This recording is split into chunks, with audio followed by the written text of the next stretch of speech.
quiere escuchar. Bueno, entonces les decía, de la unidad 1, lo que me parece que vendría a ser un buen trabajo práctico antes del receso, ¿no? Una lectura y una bajada al aula para que se dé un debate. Yo encontraba, por ejemplo, le digo los textos, ¿no? Me parecía que el texto de Historia de la clase media de Adamowski, igual que una parte de Historia de las clases populares, también de Adamowski, eh, eh, y después, estos capítulos, por ejemplo, Emma Sibotti tiene un capítulo que se llama Del habitante al ciudadano, ¿no? La condición del inmigrante. Es un capítulo que está en el texto de Sudamericana. Hay otro capítulo eh, en ese mismo volumen que escribe Dora Barrancos, que es La vida cotidiana, donde habla mucho de prostitución, la relación que tenía este formato de la sociedad argentina, sobre todo la urbana, habla bueno, obviamente de las sociabilidades, de las mentalidades. El de Armus que les comenté, el de Devoto y Madero sobre vida privada, que escribe Míguez sobre una cantidad de cortes, y el de Barrancos donde habla de la mujer. Me parecía que esos textos, digo, el clase media, clases populares, la mujer, tienen como texturas distintas. Se podrían agregar otros, ¿no? Que el año pasado, el anterior leímos como El barrio, me acuerdo, hay una serie de libros que dirige Luis Alberto Romero que son de cultura y sociedad, pero me parecía que con estos por lo menos podemos hacer un buen trabajo práctico. Entonces, lo que hacemos es tomar parte de la bibliografía que compone el tramado y hacemos como una lectura y un trabajo práctico que a ustedes les sirve para ir formando el capital, digamos, de lectura para el final. No meto textos de afuera, meto textos que me parece que están. Entonces, con eso seguramente en los próximos días yo separe, haga una actividad en el Classroom, una actividad, y les tire algunas consignas generales que van a ser lea, discuta, haga un texto y después formalice en un clase, más o menos, punto más, punto menos. Bueno, eso era lo que le quería comentar con nombre y apellido. ¿No se me escapa ninguno? No se me escapa ninguno. Había otros que tenían, pero paremos ahí. El último era el de la clase media, que dudé en meterlo porque se superpone un poco con Míguez. Pero es muy interesante porque Míguez tiene una mirada más tradicional y Adamowski, el relato que tiene es, digamos, está interpelando permanentemente el formato capitalista que modela, que genera un marco de selección y dominación, y entonces ese juego entre lo que dice Míguez y lo que dice Adamowski me parece muy interesante. Y es un tema amplio, ¿entienden? Esto es una escala de historia social amplia. Uno no podría ponerle términos. ¿Con qué coincide esto?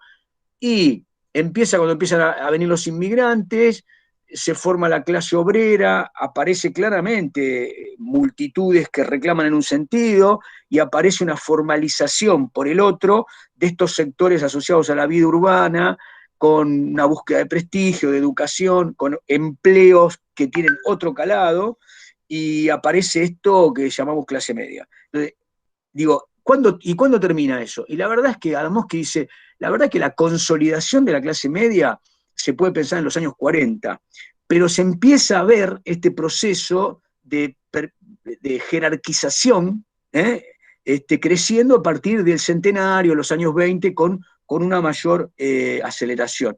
Entonces, es una historia cuyo tramado me parece que es como para debatir, es muy interesante. Bien, bueno, ¿querés decir, antes de empezar, Fer, sobre el tema de la historiografía? Por lo menos plantearle lo que a vos te pasó con la historiografía y cómo pensaste ese formato de bajada.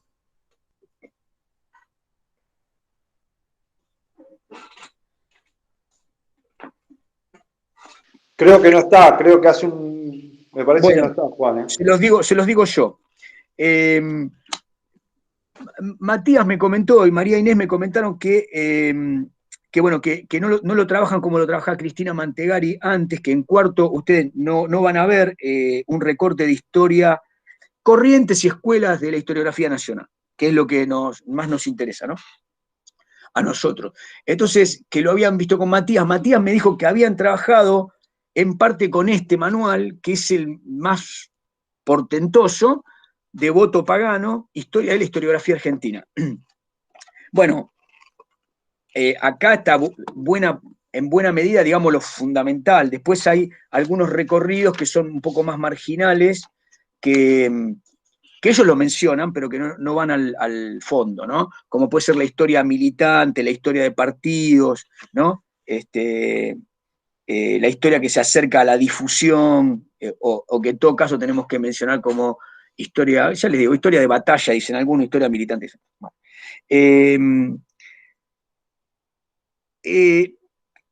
eso es interesante porque, como les decía ayer, en general, la parte cultural la vamos a reducir a la historia intelectual, ¿no? A las grandes ideas económicas, las grandes ideas políticas, asociadas al desarrollo de la compulsa económico-política. Entonces, ahí yo les voy a pedir que recuperen, porque tenemos la intención de darles también como una especie de bonus track, que vaya por aparte, pero que sea como un registro que nos permita avanzar en el sentido de quienes escribieron en cada... Yo se los voy a ir diciendo, pero a veces es un poco desordenado, y generalmente es desordenado, y aparece en algún momento, y entonces por ahí aparecen unos textos que es bueno recogerlos. No los vamos a poder, digamos, la verdad es que si yo les digo ahora, bueno, vamos a leer como bibliografía complementaria en esta unidad estos 2 o 3 historiadores que en 3 o 4 páginas nos dicen tal cosa. No.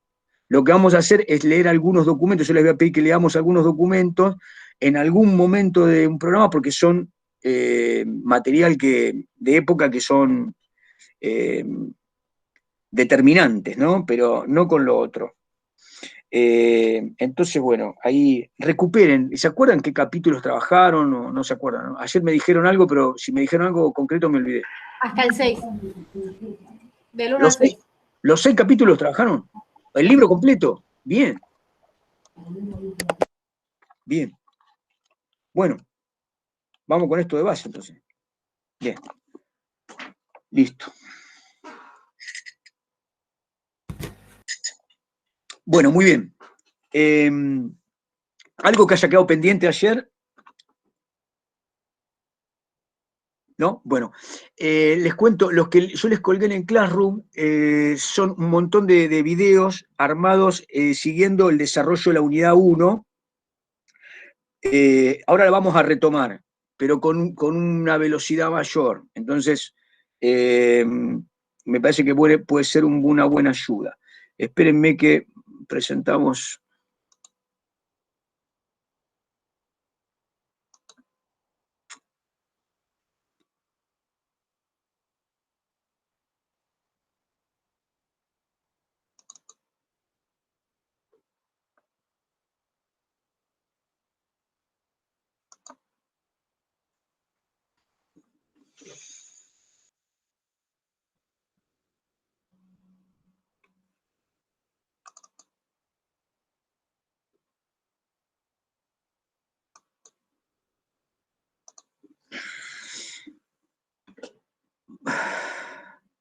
Bueno, ahí les estoy compartiendo. ¿Se ve bien?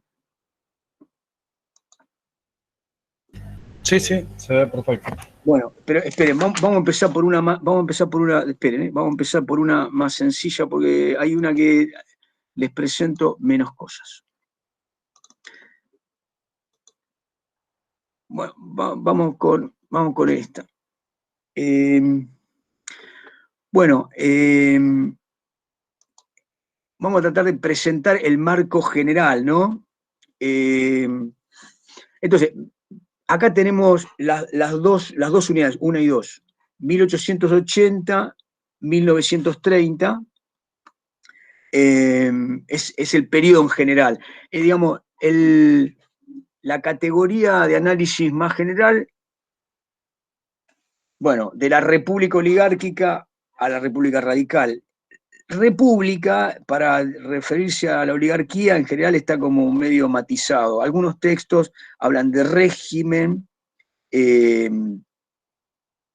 dándole el carácter de sistema republicano puramente formal, es decir, existencia de una sucesión institucional que de alguna manera malversaba los términos del artículo 1 de la Constitución Nacional, es decir, no había nada de representativo y poco de republicano. Es decir, esa formalidad nos lleva, digamos, a una historia, si ustedes quieren, de las élites. Uno de los mejores textos para que ustedes, al que le interese, vamos a mencionar alguna cosa, pero el texto completo que trabaja la dinámica de las élites en este periodo es El orden conservador, de Natalio Botana, ¿no? Es un texto clásico que de alguna manera lo que nos explica es en qué medida durante más de 3 décadas la principal clase propietaria de la zona núcleo del litoral genera en el 80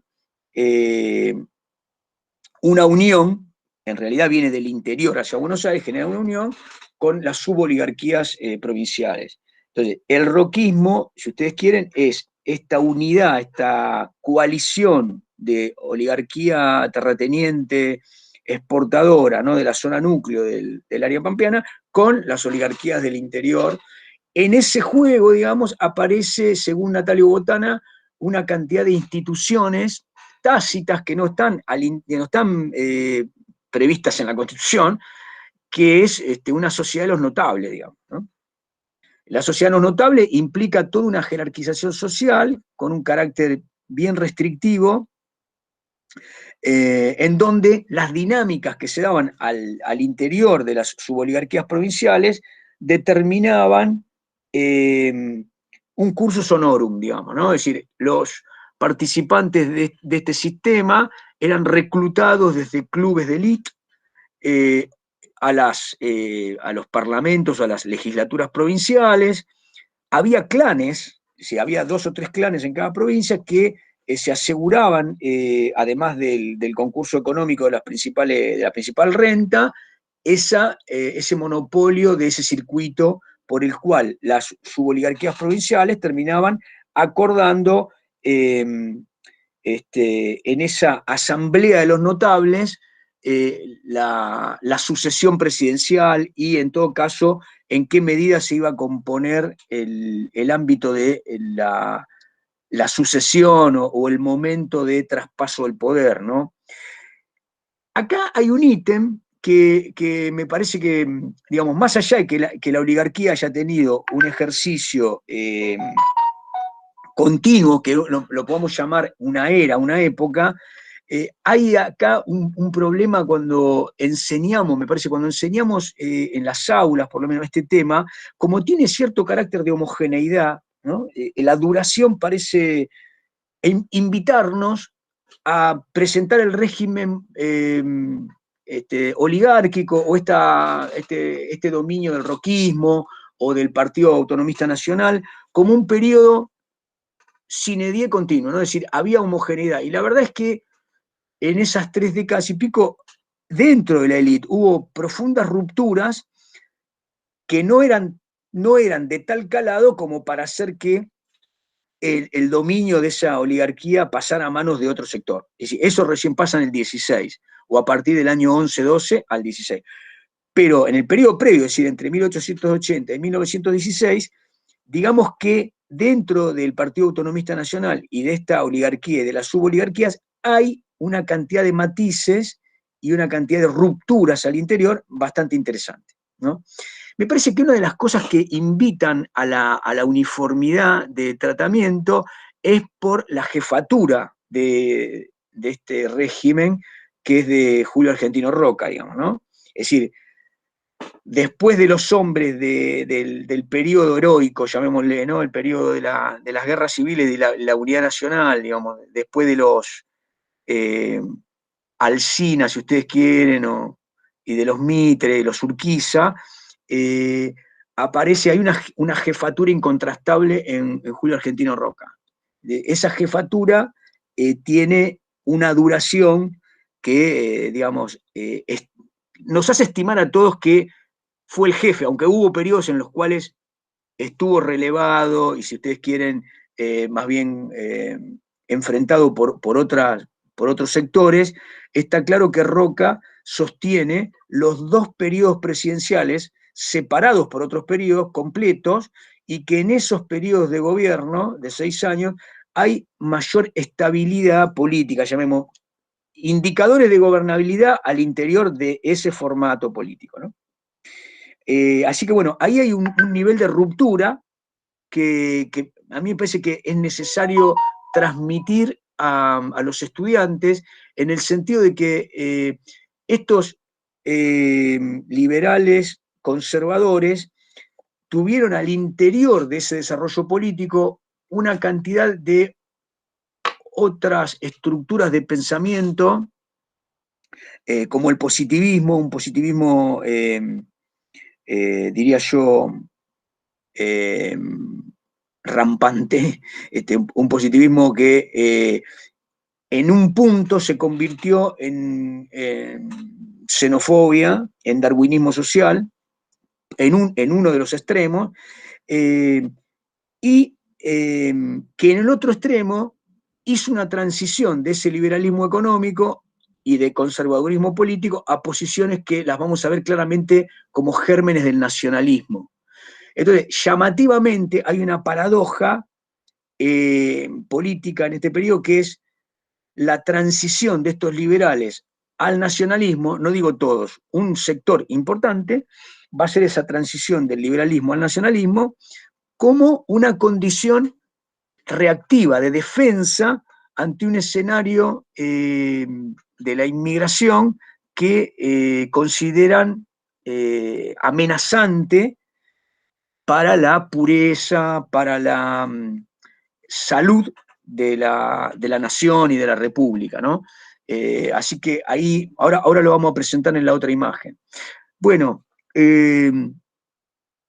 claramente el segundo nivel es obviamente una fractura, como les dije, en el año 16. Sin embargo, si ustedes ven en el nivel inferior, acá vamos a tomar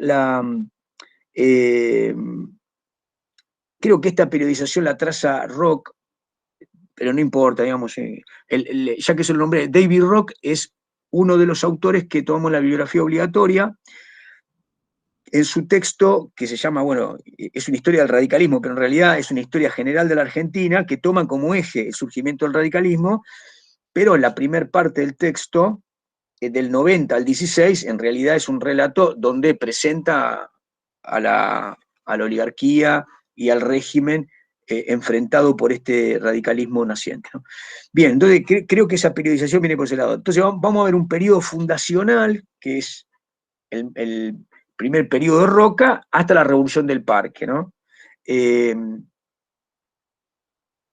No sé si llegaron con Matías no, sí, con Matías, digo bien, a ver la revolución. Creo que me dijo que llegaron al 80, así que bueno,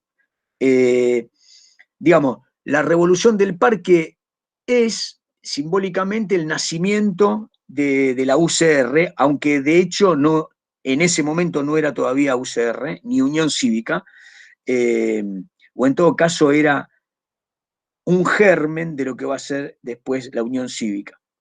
Pero claramente es una ruptura, un enfrentamiento de las suboligarquías y la oligarquía porteña, sobre todo marginada, y otros sectores que uno puede llamar de la pequeña burguesía, que enfrentan a el sucesor de Roca, ¿no? Ahí hay una ruptura, y entonces aparece el Partido Radical, tenemos una oposición radical hasta el periodo del 1901-1902, que es la primera reforma electoral. Esta reforma, primera reforma electoral, de lo que nos está hablando en ese periodo es que el régimen oligárquico durante una década, aproximadamente 1890, 1891, hasta principios del siglo XX, sostuvo un intenso enfrentamiento de este sector político, que lo enfrentaba con solicitudes genéricas como el respeto a la Constitución, el respeto al republicanismo y la búsqueda de una pureza representativa en lo electoral. Así que bueno, esa primera reforma es un marco de evidencia de que al interior de la propia oligarquía había una dinámica de necesidad de modernización. Eran conscientes, digamos, los más lúcidos, que era necesario establecer un marco de reforma, no solo por la demanda del radicalismo, sino porque el propio sistema social y la propia, el propio marco de la dominación lo exigía, ¿no? Si tenemos tiempo, lo vamos a leer nosotros acá, pero me parece medio incómodo. Les voy a pedir que lean un fragmento de Joaquín B. González, que es uno de los integrantes de la oligarquía, uno de los más lúcidos hombres de la época, decano de la facultad, un riojano, reitero, de los más brillantes, que escribe un texto que se llama El juicio del siglo, tratando de hacer un estado de la cuestión de la nacionalidad, digamos, ¿no? Es un ensayo con un carácter histórico, pero también con un carácter de estado de la cuestión. Es decir, nos encontramos aquí después de un siglo, y entonces el más lúcido hace una declaración de el estado de la élite frente a la amenaza de la inmigración, ¿no? La situación laboral, el reconocimiento en boca de en el texto de Joaquín B. González, declara que al interior del régimen había una gran preocupación por lo que para ese tiempo ya era una evidente organización de la clase obrera y obviamente revoluciones radicales que demandaban la reforma del sistema electoral. No les cuento más porque después en la sucesión presidencial vamos a ver otros sujetos, pero hay uno que particularmente les tengo que mencionar porque es muy importante, que es Roque Sáenz Peña, el hijo de Luis Sáenz Peña. Luis Sáenz Peña fue presidente en ese periodo que yo le estoy mencionando, entre el 93 y el 95, 92 y 95, y su hijo, Roque Sáenz Peña, va a ser presidente, va a ser en realidad el factotum de la reforma, ¿no?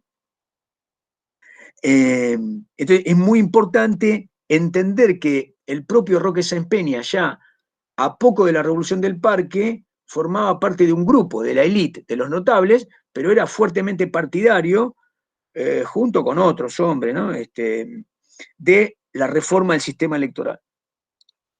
Bien, el tercer subperíodo de esta república restrictiva, David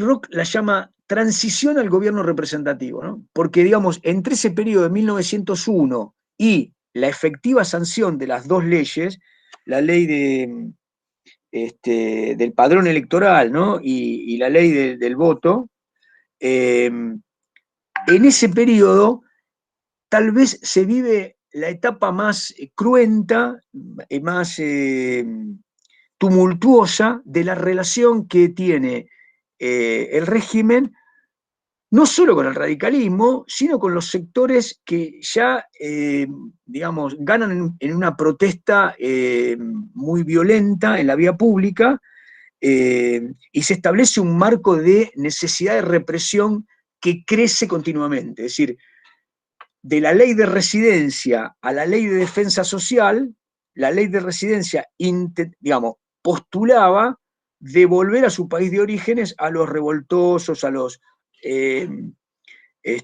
agitadores maximalistas, ¿no? Bueno, de ahí se pasa en unos años a una ley de defensa social que imponía la ley marcial, digamos, ¿no?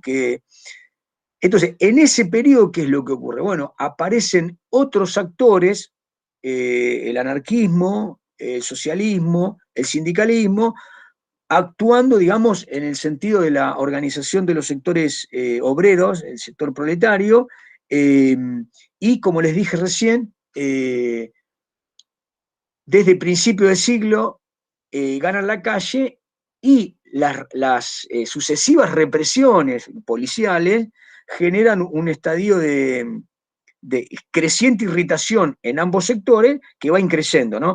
Esto, digamos, acercándonos al centenario, tiene, por ejemplo, como evento que marca el momento, el año 9 y el año 10 tienen semanas que son álgidas, con muchos muertos y con la muerte del jefe de policía, por ejemplo, a mano de un anarquista, y con el intento de un magnicidio sobre el propio presidente de la nación. Es decir, las cosas estaban bien subidas de tono, ¿no? Hay un marco de represión muy intenso. Bien, finalmente, el último periodo del año 11-12, del 12, hasta la asunción de Hipólito Yrigoyen en el 16, David Rock lo llama hacia el gobierno representativo. Es decir, en ese periodo ya las leyes de representación permiten que haya una elección en Santa Fe, con un gobernador elegido con el nuevo marco, digamos. Pero como les dije antes, digamos, para enmarcar solamente en este momento, esta ley, digamos, resolvía, si ustedes quieren, una parte del sistema político, y si ustedes quieren, simbólicamente, después podemos hacer un análisis de cuánto de esa parte resolvía, ¿no? Es decir, el tema de la resolución era con cuánta legitimidad de origen íbamos a tener ahora una sucesión presidencial. Y el otro tema era en qué medida ese marco de legitimidad, ampliando la base de los que podían elegir, iba a permitir un nivel de mayor gobernabilidad. Es decir, en palabras del propio Roque Sampaigna u otros, en qué medida esas válvulas de escapes iban a permitir que hubiese minorías más conformes con un marco de representación que le permitieran llevar sus demandas, por ejemplo, al Parlamento, de manera institucional. Lo digo levemente ahora. Ahí existían como 3 niveles, ¿no? Por decirlo fácil. Un nivel que era el de oposición del radicalismo, que lo que quería era sumarse a ese sistema, modificando la base electoral y el régimen de representación, pero ocupando el Estado. Es decir, lo que había ahí en todo caso era un reformismo de carácter político. Frente a ese reformismo de carácter político, que los radicales igual llamaban revolución cívica, ¿no? Revolución ciudadana, existía, digamos, el horizonte que marcaba el socialismo argentino, que para decirlo rápido, digamos, era un evolucionismo marxista. Entendían que no había que generar una revolución, una vanguardia del proletariado. No tenía que haber un grupo que encabezara la organización sindical, política de los trabajadores para tomar el Estado y cambiar la dominación social, la propiedad de los medios de producción, etcétera, etcétera. Sino que directamente planteaban un símil de lo que se discutía en Europa en la Segunda Internacional. En la Segunda Internacional Europea se planteaba un sector, el de Luxemburgo, Kautsky, Lenin, la revolución, es decir, la vanguardia del proletariado, que después el leninismo la va a llevar a cabo en Rusia, ¿no? Pero otro sector,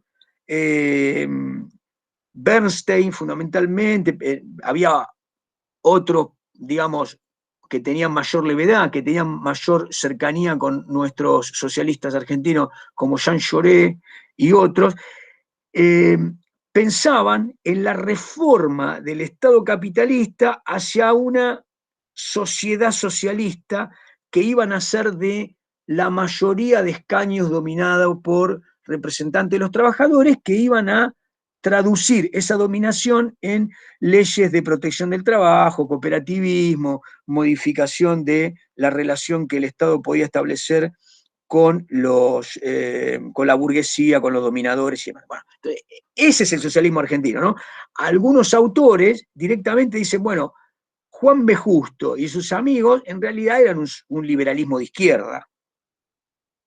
¿Se entiende, no? Digo, porque cuando uno dice socialismo argentino, podemos hablar de otro grupo, vamos también a usar la palabra socialismo. El socialismo del Partido Socialista Argentino era muy particular, era un evolucionismo muy característico. Bueno, ese sector, de alguna manera, también quería el reformismo, pero se enfrentaba al radicalismo. Lo llamativo era que los socialistas veían en los radicales lo mismo que veían en los conservadores, con un cambio de signo. Lo que decían los socialistas es, hay una política criolla.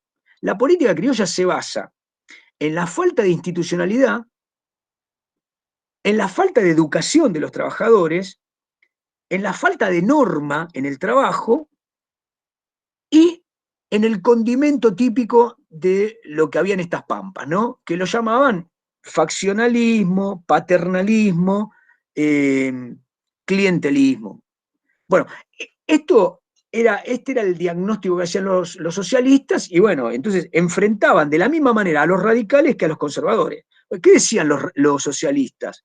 Decían, la ley Sáenz Peña es un engaño, porque los ciudadanos se convierten en ciudadanos por vía del Estado que los obliga a votar, cuando en realidad la educación tendría que llevarlos a la conciencia de que el voto tendría que ser un arma de representación de sus necesidades para cambiar las leyes. Por lo tanto, llevarlos a votar de esta manera es abonar un carácter caudillista, paternalista. Por lo tanto, los socialistas veían a los conservadores y a los radicales como sus enemigos y combatían a ambos, ¿no? Yo les diría más, el radicalismo irigoyenista y el socialismo tenían entre sí más pujas y más disputas fuera del Parlamento y dentro del Parlamento que la que solían tener conservadores y radicales, que en general se ponían más de acuerdo para reprimir, por ejemplo, las revueltas obreras.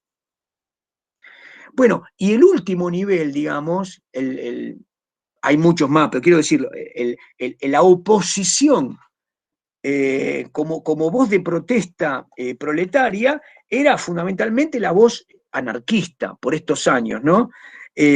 Los socialistas, si bien conducían grupos obreros y tuvieron centrales gremiales, en general planteaban una organización de los trabajadores que tenía un carácter más aristocrático, es decir, entendían que las centrales gremiales también tenían que ser un marco de pedagogía social. Por lo tanto, a los trabajadores le pedían una serie de matrices de conducta como dejar el alcohol, el puñal, no pasar por digamos, no pasar por la taberna, diría, no pasar por lugares de sociabilidad criolla, ¿no? Establecer un marco, si ustedes quieren, de civilidad que era absolutamente contrario al que se daba en ese marco de hibridación permanente entre los llegados, entre los recién llegados, y, como dice Juan Suriano, una militancia de emergencia. Lo que había entre esos años era conventillos en donde la policía iba a desalojar, fuertes compulsas en la vía pública, donde mucha población errante no terminaba de ser apoyada, ni reclutada, ni auxiliada por el Estado, ni por ningún otro sector, como la Iglesia Católica o los propios sindicatos, que todavía no tenían el amparo hacia los recién llegados, todavía no eran trabajadores, eran nada, no eran ciudadanos. Entonces, ahí el anarquismo cumple una función de militancia de emergencia. Está donde hay fuego, digamos, donde la situación lo amerita. Y bueno, la voz de protesta del anarquismo es organización de los trabajadores y destrucción de la propia ley, del propio Estado, un combate sin cuartel a la policía, a la escuela nacional, todo el marco de institucionalidad es enfrentado por el anarquismo. Por estos años, el nivel de opresión y la ausencia de marcos de regulación de estos recién llegados y de los trabajadores que estaban reclutados en formatos muy explotadores, digamos, es auxiliado por esta mano asistemática del anarquismo. Sí, para dejarlo más o menos en marcos generales.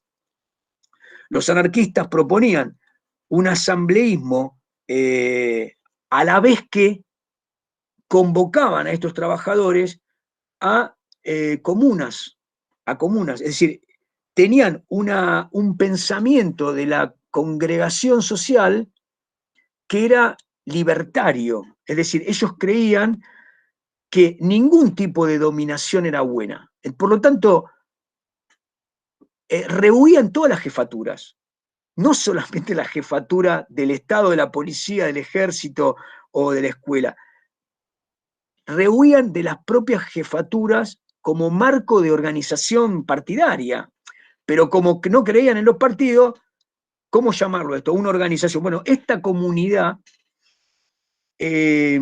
tenía al interior toda una serie de problemas que después, bueno, vamos a leer de Suriano, ¿no? Respecto de los que creían, paulatinamente fueron creyendo en la necesidad de organizarse. Entonces estaban los organizacionistas y los antiorganizacionistas, pero todos eran libertarios. ¿Qué quiero decir con libertarios? Bueno, habían surgido del primer liberalismo, pero eran más radicales y creían que el Estado, si existía porque había alguien que era dominador. Y entonces contra esa dominación había que luchar. Ahora, la inexistencia de dominación no les daba un marco programático, no había un cómo establecer la organización futura. Por lo tanto, tuvieron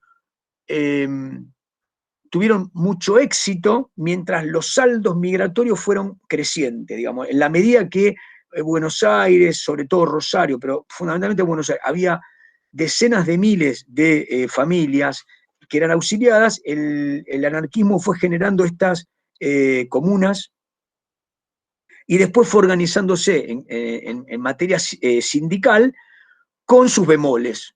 Tuvimos líneas anarquistas que no querían unirse con ningún otro sector que no fuera anarquista. Entonces van a romper con los sectores que sí quieren unirse con socialistas o con sindicalistas. Bueno, esa voz de la, ya te dejo, esa voz de la protesta humana, ¿no? Que era el periódico de ellos, ¿no? La protesta humana y la protesta, era un combate radical a la explotación, al mandato, a la ley y al Estado. Y, con esto termino este párrafo, y proponían a los trabajadores y a sus familias reunirse en una nueva forma de sociabilidad libertaria, que tenía sus propias canciones, su propia educación, su propio lenguaje, su propia cultura y su propia convivencia. Esto es muy rico porque durante un par de décadas, dice Suriano, al interior de esas comunas tienen una vida paralela, ¿no? Estos sectores, ¿no? Sí, Maxi. No, ya que lo mencionabas, Sanatorio Botana, yo tengo, digo, ahí algún interés, sobre todo, con respecto al diario Crítica. Bueno, la esposa de Botana es Salvadora Medina Honrubia, que es una figura del anarquismo que por estas épocas tiene mucha relevancia, sobre todo en la lucha por el voto femenino. Y el diario Crítica, si yo no entiendo mal, es un diario de muy buena tirada para los diarios de la época. Lo que hablaría, si yo hago una traducción más del ego que otra cosa, es confiar en cierta popularidad, digamos, de las ideas anarquistas, porque si un diario de esa tirada, que si bien no era un diario estrictamente anarquista, tenía una línea, en algún sentido, o imagino, en realidad es más una pregunta que una afirmación. Si tiene esa línea, ese diario de tanta tirada, digo, ¿hasta qué punto el anarquismo tiene una raigambre o un talante popular de mayor envergadura que la que quizás podamos llegar a comprender o a tener noción desde el análisis histórico? Te entendí. No, el diario Crítica hay que tomarlo como el Clarín de la época. No representaba en lo más mínimo a los anarquistas como diario. El diario de los anarquistas es la protesta humana, después es la protesta. Que igual que La Vanguardia representa a los socialistas, son periódicos que hablan por ellos. El tema, a ver, ¿cómo les explico esto? El tema es una época muy llamativa porque la sociabilidad de los notables empiezo por otro lado, disculpen que les va a parecer que estoy hablando de cualquier cosa. La sociabilidad de los notables derramaba sentido y prestigio hacia abajo. Entonces, lo que digo es, uno ve a los socialistas, Juan B. Justo, Repetto, el que fuese, Dickmann, llevaban leyes que eran muy disruptivas, ¿no? Algunos de esos socialistas que después rompe, lleva una ley de divorcio civil, lo echan a patada del Senado. Una ley de divorcio civil cuando la élite creía que la hija pasaba del padre al marido y que era una infante, que no tenía capacidad para manejarse vendiendo ni comprando. En ese periodo estamos, ¿no? La mujer casi como un ser sin autonomía. Digo, en ese marco cobra mucha importancia lo que dice Maxi con la mujer de Natalia Botana, como la mujer de Juan B. Justo, ¿no? Alicia Moró. Son mujeres de la élite, porque Juan B. Justo y su grupo forma parte de una élite intelectual, es decir, son profesionales, son médicos, ¿entienden? Son universitarios, cuando en realidad en la Argentina hay menos de un 1% universitarios. Y lo que está debajo de esa élite, que se viste de galera, frac, van a los mismos clubes, consumen el mismo nivel de prestigio en lo que quieran, es casi, si ustedes quieren, una disrupción, no diría snob, porque no lo es. Digo, es un marco que no lo podemos traer a lo que estaba diciendo yo. Es decir, los anarquistas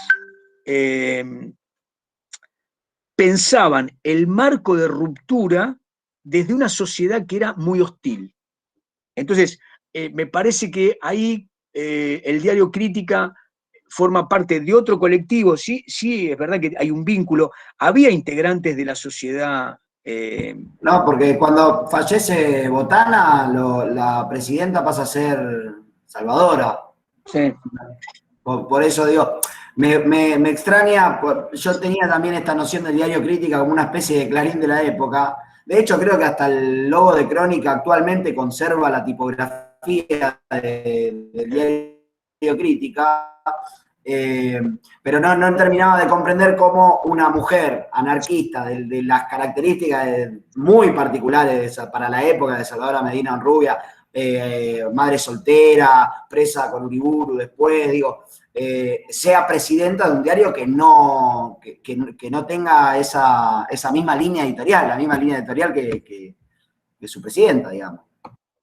Me parece que eran negocio, digamos, ya no le conozco la historia del diario, pero sí la historia de ella, lo de ella es una decadencia, digamos, ¿no?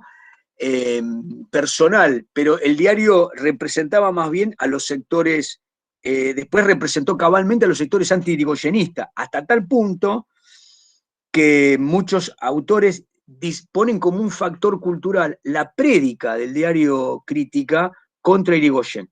Es más, planteando hasta factores que no eran más o menos noticia, es decir, miren este viejo chocho, no, miren, no puede gobernar. Esto lo plantearon apenas asumió Irigoyen y no dejaron de repiquetear con esta situación del irigoyenismo entre el 28 y el 30. Entonces, muchos dicen, el diario Crítico hay que ponerlo como uno de los factores que propiciaron el golpe que encaramó finalmente a Uriburu, ¿no? Pero bueno, la suerte de la mujer de Botana es otra, claramente. Bueno, entonces, volviendo a los niveles, tenemos, les decía, el radicalismo por un lado, como un nivel sistémico de reforma, el socialismo, que enfrenta a estos sectores y plantea no una ruptura con el Estado, sí una ruptura, si ustedes quieren, evolucionista, marxista muy compleja, habría que desarrollarlo. Yo les propongo que lean un capítulo de Adelman que habla hace una buena síntesis. Después hay otros textos para leer, pero bueno, lo que pasa con esto, les digo, acá entramos un poquito a un pie de página. ¿Qué sí, capítulo, Alexis. Sí. No, ¿qué capítulo en particular? Les propongo que lean un capítulo, pero no dijiste cuál. Adelman. Está en la bibliografía Adelman, trabaja a los socialistas, Suriano trabaja a los anarquistas. Los dos capítulos, o sea, leyendo 20 páginas, la verdad que son síntesis muy poderosas. Ahora, hay otros textos para leer. El que le interese hacer su tesina o seguir leyendo en ese sentido, hay muchos otros textos. Después, si quieren, yo les comento. Ahora, me olvidé que le dije que iba a hacer un pie de página, no me acuerdo que. Alexis, ayúdame a ver. No me acuerdo qué iba a decir. Perdón. Lo único que habló fue lo último del radicalismo. Iba a ser un pie de página, dijo. Y sí, bueno, pero no, se me fue el pie de página, carajo. Bueno, esperen. Algo del marxismo con el radicalismo. Sí, esperen.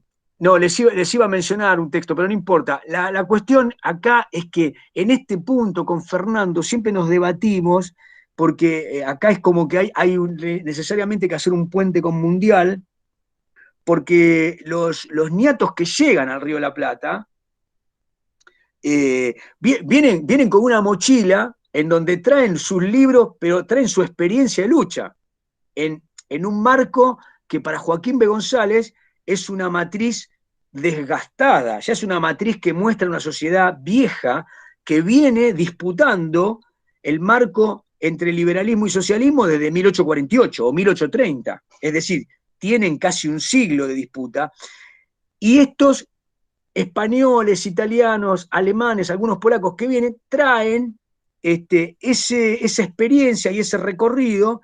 Los pioneros traen los libros, lo primero que hacen es comprarse una imprenta, lo primero que hace Juan B. Justo con sus amigos es vender el auto y comprarse una imprenta, porque dicen, lo más importante es empezar a imprimir algo que la gente lea. Entonces, en ese tramado es muy interesante, a esto iba, es muy interesante el recorrido de las historias partidarias. Y ahí nos encarajinamos con la cuestión de cómo leer a los distintos sectores que empiezan a decir muchísimas cosas del Estado argentino, del capitalismo argentino, del progreso argentino, de la sociedad argentina, pero lo dicen en clave europea.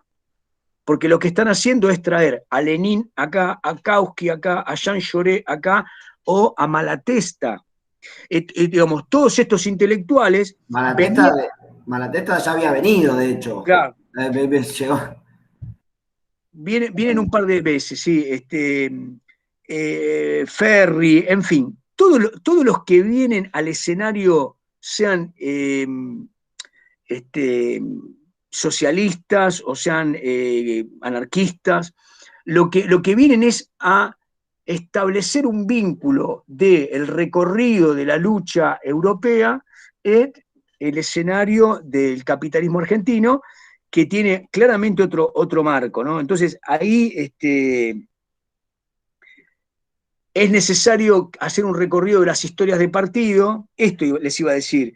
Leer historias de partido tiene un componente que nos lleva muy lejos, es decir, están discutiendo entre ellos quiénes son más socialistas que los otros, quiénes son más leninistas que los otros, y en realidad esos guetos intelectuales partidarios en muchos casos nos llevan fuera del marco de la narración central, que es cómo se estaba disputando el poder, cómo se estaba disputando el escenario de la organización de los trabajadores, o cómo se estaba disputando el escenario de la ciudadanía en el marco de este Estado que se está reformando, ¿no?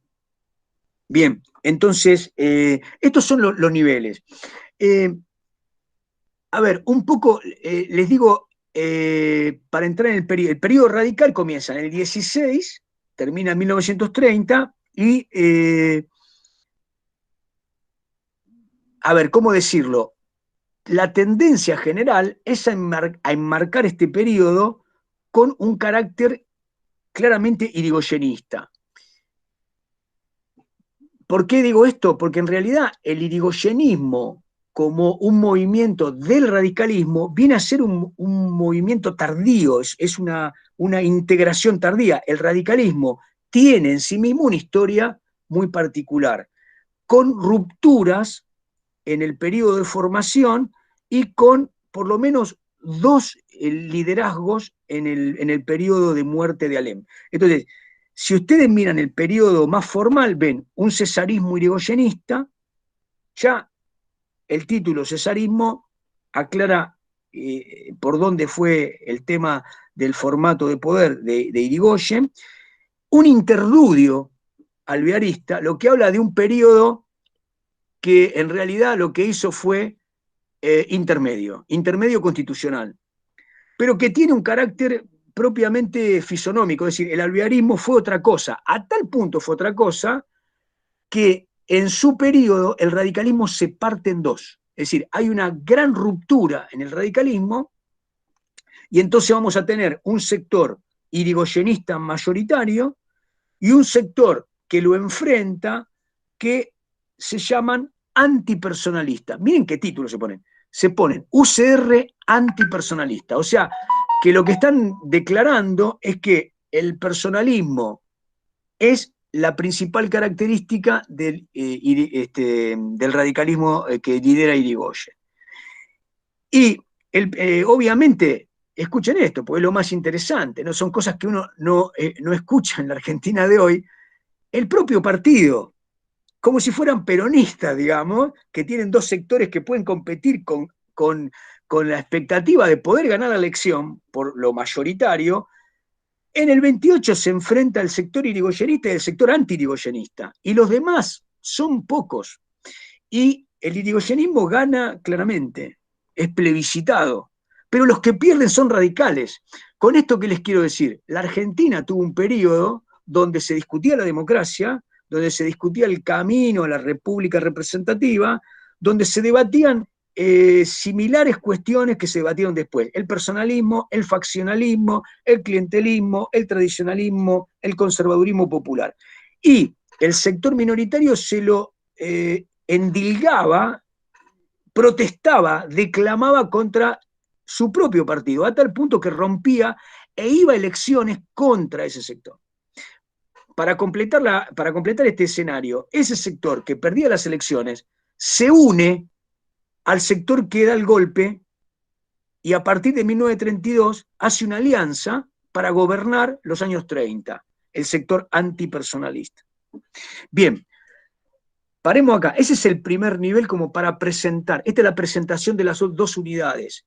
Digamos, de lo que venimos diciendo, ¿qué es lo que estoy presentando? Y bueno, en términos políticos, un régimen con características restrictivas que coincide con las 400, 500 familias dueñas mayoritariamente de los medios de producción, establece una sociedad de notables, una institucionalidad enmarcada con la suboligarquía y produce una dinámica de dominación restrictiva que lo que genera es una fuerte oposición.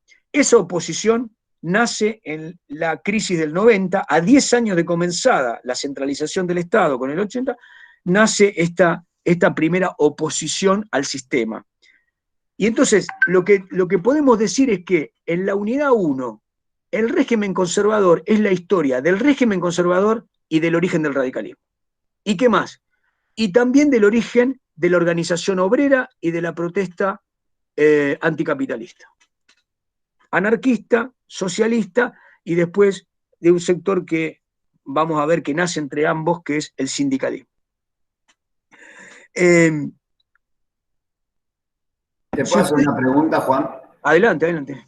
Sí, porque vos mencionabas que en el 90 hay una especie de alianza entre la oligarquía, si no te entendí mal, entre la oligarquía terrateniente y este sector primigenio, digamos, podríamos decir, del radicalismo. Y después, a partir de las elecciones del 16, donde empieza a gobernar Irigoyen, ¿qué representación política se puede encontrar para el sector oligárquico? O si acá empieza esta disrupción de la que veníamos hablando de élites económicas sin representación política.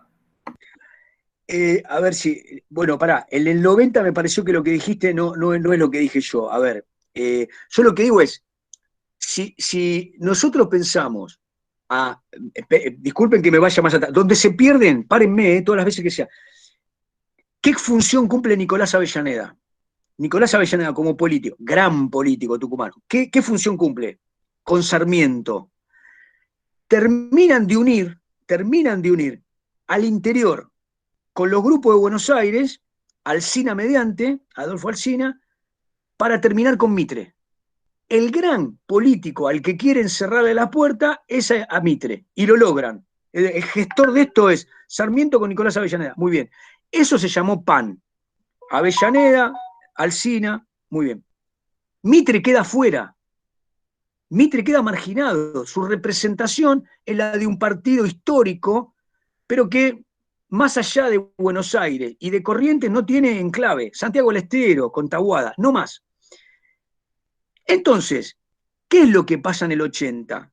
En el 80 se vuelve a dar la última batalla de la guerra civil en la Argentina, donde se enfrentan contra Buenos Aires, y si ustedes recuerdan, el 80, Mitre se va a Europa, porque no quiere estar en la trinchera, pero es uno de los que defiende Buenos Aires.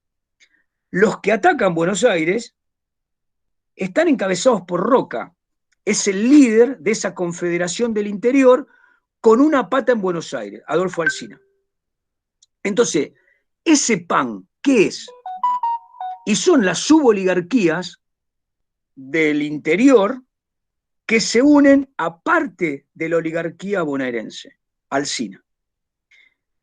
Ahí estaba el Partido Republicano. Perdonen que les nombre pero el Partido Republicano es una fragmentación del PAN que para mí es un ítem que tendrían que leer, porque, digo, la mala prédica sobre Sarmiento me pone mal, ¿no? Sarmiento es el creador del buen radicalismo, es decir, genera un partido de los cuales surgen los dos principales representantes, Aristóbulo del Valle y Leandro Alem. O sea, ambos son discípulos de Sarmiento Viejo, que plantea una vía alternativa a la unión con Mitre, que es el porteño centralista, o a la Confederación del Interior, suboligarquía con Buenos Aires, Adolfo Alsina.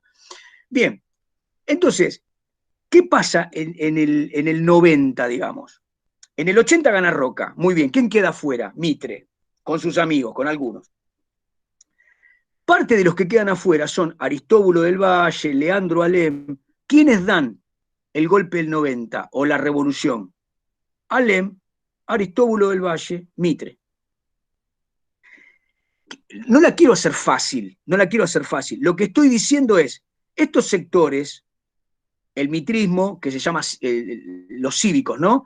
Aristóbulo del Valle y muchos otros que andan por ahí, sobre todo Alem, que es el más característico, el que tiene el padre rosista, el que vio la represión en Buenos Aires, es decir, el político más callejero, con más carisma, enfrentan no al roquismo, enfrentan a un sector que ya no es roquista, que le quitó el poder a Roca, que es Juárez-Selman, que es un periodo ultra centralista, que es el unicato. Es decir, Juárez-Selman llevó el roquismo a un nivel superlativo, a tal punto que permitió que los bancos emitieran moneda, que hubiese una especulación rampante, lo que da como resultado una crisis económica. Entonces, digo, sumemos 1 más 1 más 1, ¿no? Alem, Irigoyen, Aristóbulo del Valle y muchos otros que forman parte de una suboligarquía que no tenía lugar en el Estado, enfrentan a un enemigo que claramente es el utilitarismo que no puede soportarse. ¿Qué hace Roca en ese momento?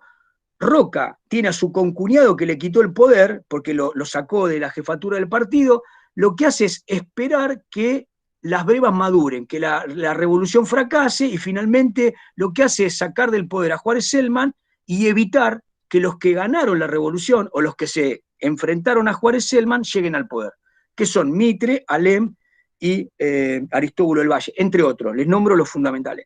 Entonces, desde el punto de vista superestructural, está claro que Mitre se une a Alem, aunque no tuviesen, de hecho, un elemento militante ideológico que lo sumara. Lo suma la necesidad de oponerse a Juárez Selman y a ese momento de disrupción. Con una crisis económica, yo le decía a mis alumnos hace un tiempo, ¿no? Parecía mentira.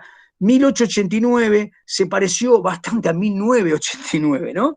Es decir, la pérdida de valor del peso argentino, los bancos que no atendían, el propio Roca se va caminando por la calle y dice, abran los bancos, le dicen, ¿no? Entonces, creo que lo que preguntaste vos, Maxi, es, estas suboligarquías, en el 90, ¿qué están disputando? Bueno, están disputando una lógica de un Estado que se ha ido de marco, pero también están disputando la posibilidad de ser competitivos y de ocupar el Estado. Mitre quiere volver a ser presidente. Alem y Aristóbulo del Valle quieren tener un partido reformista y los que están no permiten que haya ningún ingreso de la propia suboligarquía. No sé si se entiende. Entonces, ahí hay una lucha entre ellos, pero lo que se suma al 90 son sectores de la opinión pública, fundamentalmente de Buenos Aires, que ven en Juárez Selman, en Cárcano, en los que rodean a Cárcano, ven la representación más pura de un neocolonialismo demasiado evidente. Algunos textos de los que participan en el 90 lo que hablan es de la pérdida de todo escrúpulo por la defensa de lo nacional, ¿no? Ya no hay importancia. Entonces, digo, yo les diría, este es el origen del radicalismo. ¿Qué representación tiene el radicalismo a lo largo de lo que David Rock traza? Bueno, hay un largo periodo del radicalismo que está compuesto por una convención nacional formada por unos terratenientes medios, es decir, forman parte de una clase propietaria de tierra intermedia. No hay grandes terratenientes, pero hay, digamos, una clase conspicua de las provincias y de Buenos Aires. Irigoyen, ¿qué representa? Irigoyen es el representante de un sector de la provincia de Buenos Aires donde hay sectores terratenientes medios y chicos, pero al que se le suma una masiva porción de los sectores que podemos llamar medios. Ahí David Rock hace todo un análisis de quiénes son estos sectores. ¿Son solamente los cuellos blancos? Es decir, ¿son los habitantes de la ciudad? ¿Qué sector de los trabajadores se suma a ese irigoyenismo original? ¿Y hasta dónde llega la prédica de Irigoyen en el sentido de ruptura? Esta me parece que son las preguntas, una parte de la pregunta que hiciste vos, Maxi. La otra pregunta es, en parte del radicalismo, que después va a ser el alvearismo y demás, siguen estando esa suboligarquía que pretende mantener la dominación social. Y la parte final de tu pregunta, si no entiendo mal, tiene que ver con lo que Waldo Ansaldi planteaba, como que hay un sector de los propietarios que al no tener representación política van por la hegemonía sustitutiva de las Fuerzas Armadas. Creo que hay algo de eso, pero no quiero avanzar. Yo lo que les diría es esto, para no complicarla mucho. A partir de los primeros años 20, los radicales tienen entre sus filas y los conservadores tienen entre sus filas hombres que tienen el mismo discurso que Leopoldo Lugones. ¿Cuál es el discurso de Leopoldo Lugones? Es un agente de lo que podríamos llamar nacionalismo extremo, profascista. Dicen, se acabó el periodo de paciencia con la democracia. La voz de Leopoldo Lugones, al lado de Irigoyen, 1926, en un discurso, dice la hora de la espada.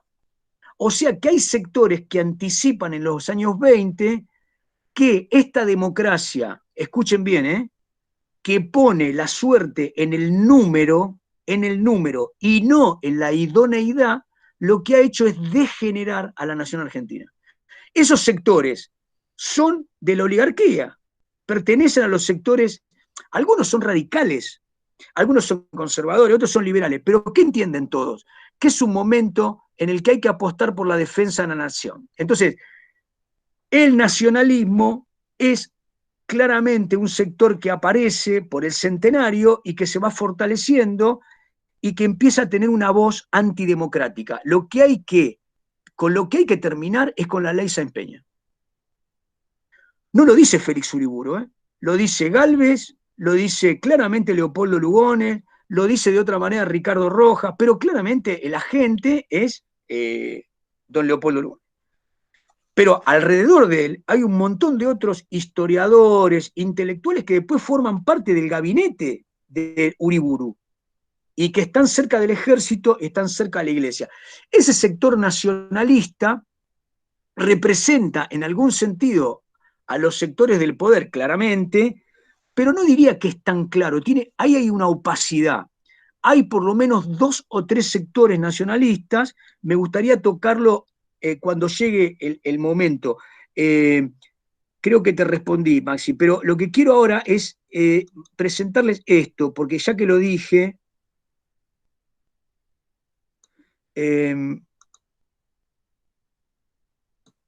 espera,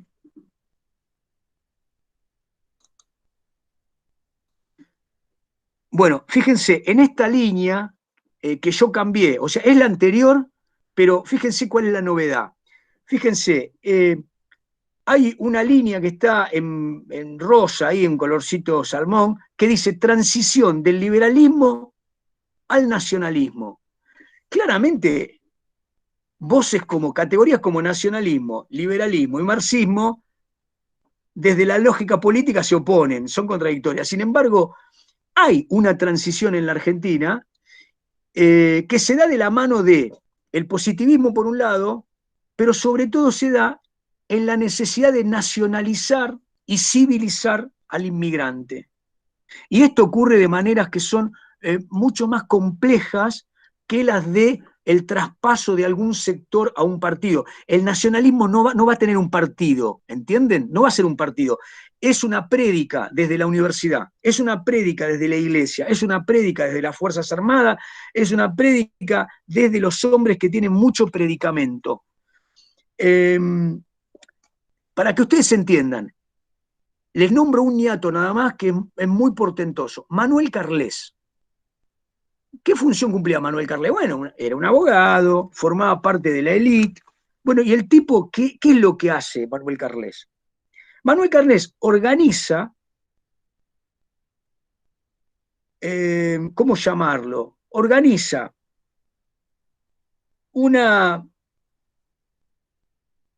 central de trabajadores que estarían de alguna manera reclutados espiritualmente por la iglesia, donde la iglesia lo que hacía era transmitir su doctrina social, de, digamos, poner la otra mejilla, la subsidiariedad económica.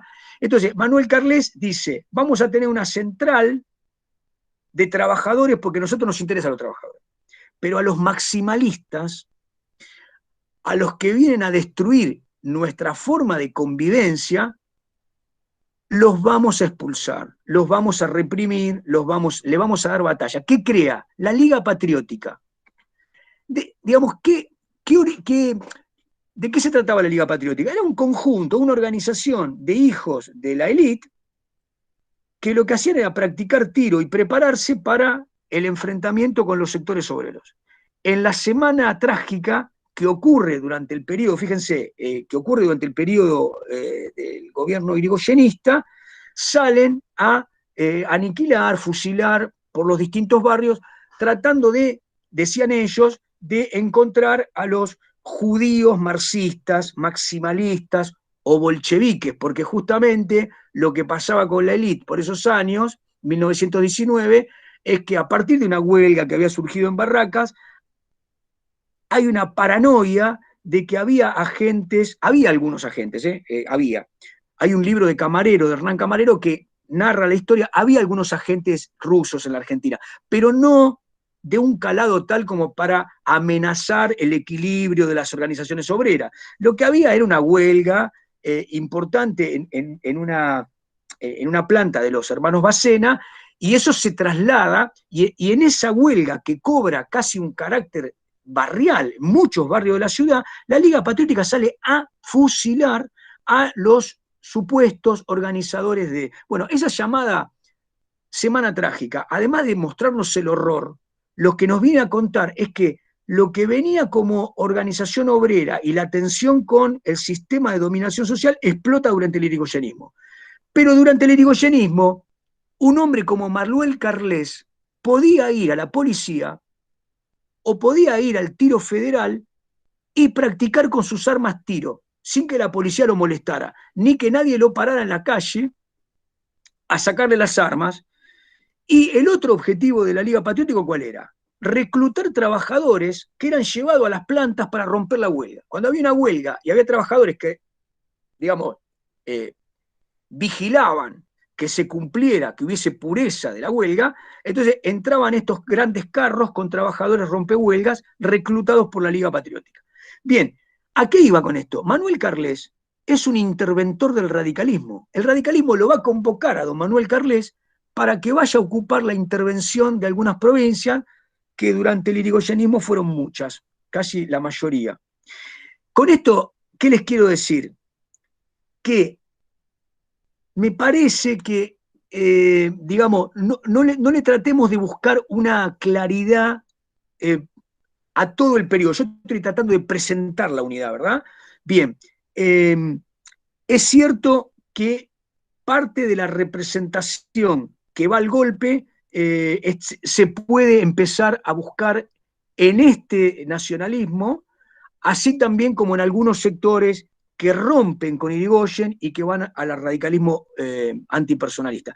Pero no es transparente esto, tiene mucha opacidad, ¿me entienden? Así que ya que estamos con esta línea, un poco para terminar la presentación o para continuarla, fíjense que después, debajo de eso, yo ahí les muestro cómo es el recorrido, después échenle una mirada, se las colgué en el Classroom hoy, ahí muestra, ¿no? La cuestión que tenía el problema de la Argentina entre el centenario y los años 20 es la cuestión social, cómo resolverla, ¿no? Bien, pero debajo de eso les pongo los presidentes y ahí hacemos un planteo, ¿no? De un nacionalismo antidemocrático a un filofascismo y cómo el conservadurismo va en declinación. Me parece que por ahí se puede resolver un poco tu pregunta, Maxi, en términos de quiénes se van coaligando para convertirse en los sectores que, digamos, que van a ocupar el poder a partir del año 32, ¿no? Básicamente del año 32. Bien, por debajo, en esta presentación general, aparece lo que serían las etapas del radicalismo. Esto sería como parte de una historia de partido, pero recuerden que cuando dijimos cuáles son los problemas políticos de la Argentina, dijimos, bueno, hay una trunca transición de la oligarquía a la democracia, pero también dijimos, hay dos grandes movimientos nacionales y populares, el irigoyenismo y el peronismo, que parecen ser demandados o interpelados por el sistema político a partir de los mismos cuestionamientos. Es decir, esos cuestionamientos serían personalismo, digamos, cesarismo como un hábito plebiscitario, unanimismo, endilgarse la capacidad de representación de la nación. Bueno, entonces, es importante, me parece a mí, hacer una lectura de historia de partido que en este caso cobra un carácter masivo, ¿no? Si Perón fue el hombre masivo del centro del siglo XX o de mediados del siglo XX, Irigoyen lo fue de las dos primeras décadas, de los 20 y los 30, ¿no? Bien, entonces tenemos los orígenes, el desarrollo ideológico, y a partir de 1905 la segunda revolución radical, aparece ahí Irigoyen como líder. Obviamente el primer líder es Leandro N. Alem, el tío, ¿no?, de Hipólito Yrigoyen. Y después aparece una estrategia de Irigoyen que la vamos a llamar movimentista. Irigoyen crea un sistema que le vamos a dar un título, crea un aparato político, un aparato partidario. Es decir, Irigoyen sabe cómo tramitar verticalmente la delegación de mandatos para reclutar adherentes y para trabajar a quienes debían adherirse a los momentos cúlmines, que eran las elecciones. Y después, desde el Estado, Irigoyen genera un patrocinio de esta misma verticalidad que desde el Estado genera dos movimientos. Permite que el Estado sea permeado por estos sectores adherentes para que ingresen como trabajadores públicos y a la vez tiene una distribución de bienes y servicios hacia la sociedad que no había sido así antes, ¿no?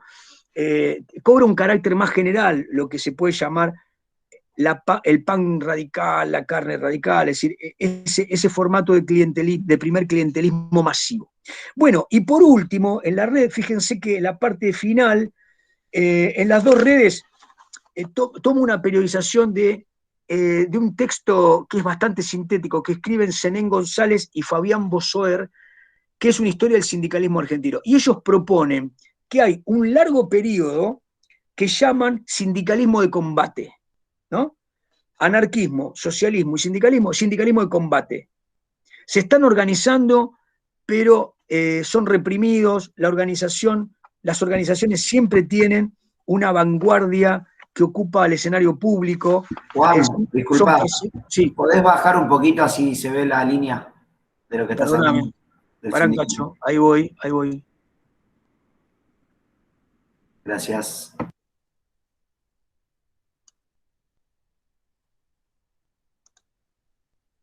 Para que voy de nuevo.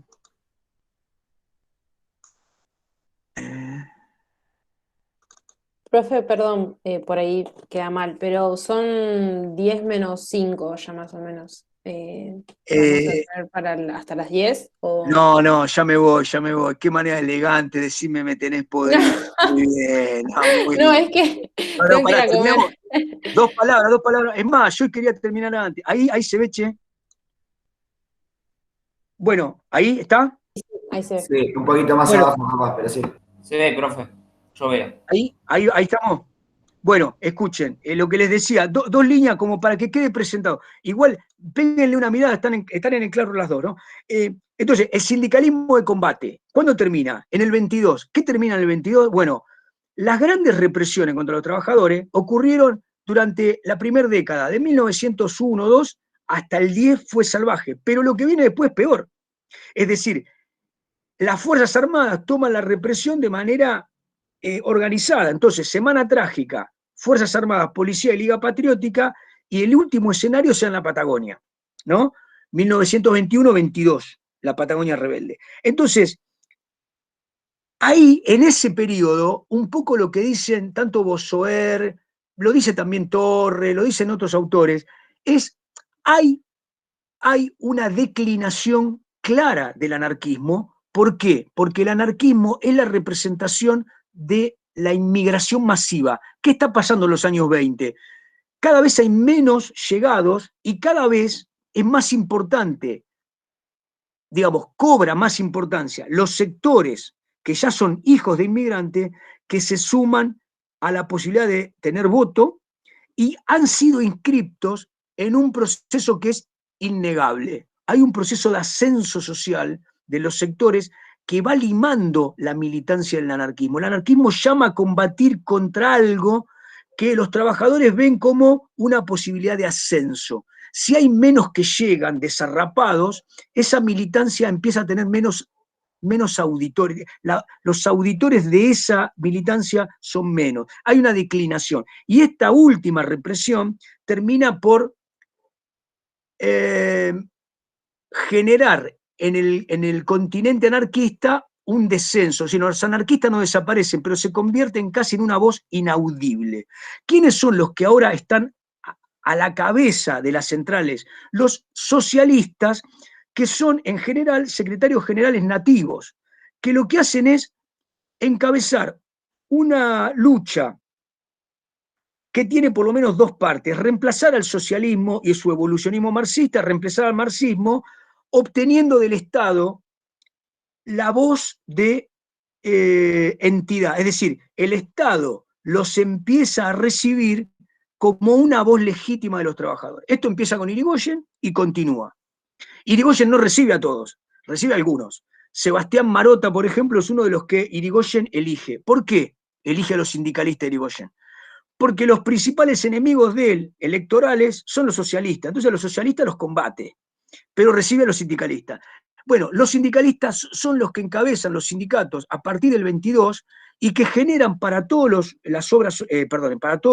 gremios lo que podríamos llamar el origen de las obras sociales, el origen del ocio, el origen de las convenciones colectivas de trabajo, el origen de la caja jubilatoria. Todo esa organización que iba en el sentido economicista de la lucha y no vanguardista de la lucha, hace que ambos autores hablen de que a partir del 22 empieza el sindicalismo reformista, que dura hasta la llegada del peronismo, ¿no?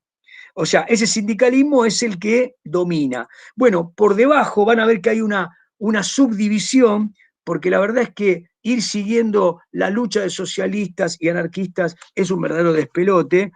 Hay múltiples líneas. Después yo les voy a pasar una que está en el libro de Matsushita, de una historia sindical muy interesante, que tiene ahí las líneas como para que ustedes lo guarden como machete. Lo importante es, entender que todo esto ocurre en el mismo plano de la realidad política. ¿Sí? Está la élite, está el radicalismo, está el socialismo y está este escenario de lucha. Las preguntas que nos tenemos que hacer globales es, ¿el sistema político en qué medida resolvió la cuestión social? ¿En qué medida acordó la represión? ¿En qué medida consideraban a estos sectores antinacionales, externos, los consideraban otros?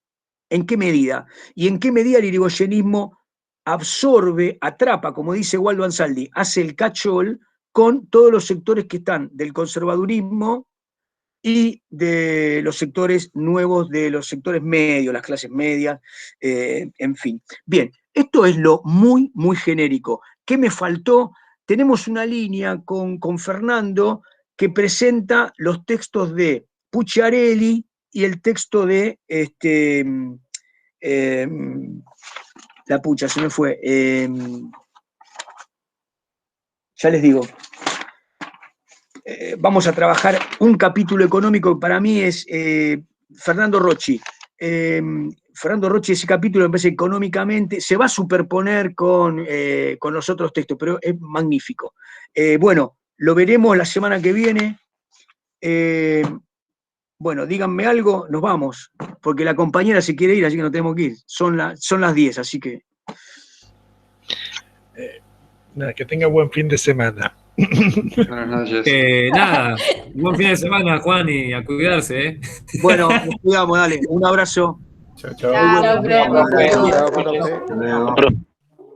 Chao. Chao. profe.